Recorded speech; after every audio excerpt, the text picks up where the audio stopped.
aussi que vous êtes maintenant propriétaire de 4 banques de données dans le monde. Alors, qu'est-ce qu'une banque de données professionnelle? Alors, une banque de données, excellente question. Comment vous résumez ce que c'est une banque de données? Une banque de données, en définitive, répertorie l'information. Alors, nous sommes un groupe de consultants qui travaillons pour 2 chefs d'État en particulier. Nous leur proposons d'établir, de construire des plateformes dans leur pays où certains membres du gouvernement étranger pourront venir d'une façon officieuse et discuter des affaires dans le monde.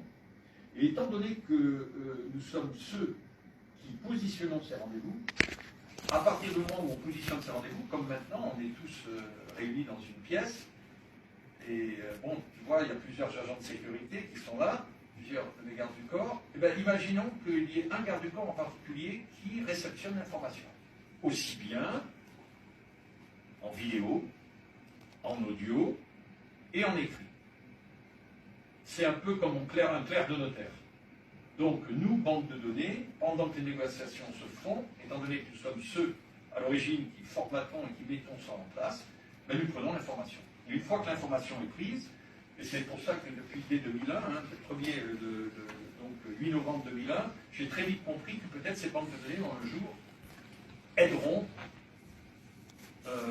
notre société. Et peut-être, étant donné que la corruption était tellement flagrante pour moi, je me suis dit peut-être qu'un jour j'interviendrai derrière les coulisses pour justement faire une différence et apporter une justice humanitaire qui n'était pas.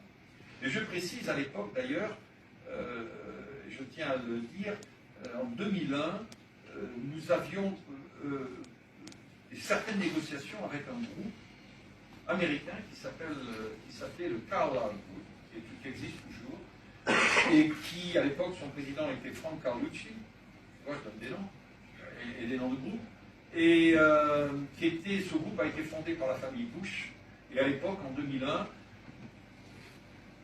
disons qu'il a un petit peu bien supervisé ce qui se passait au niveau de la préparation de la guerre de l'Irak. Voilà. Et nous avons, eu, bien évidemment, des contacts directs. Donc une banque de données, au travers des années, a été une sorte...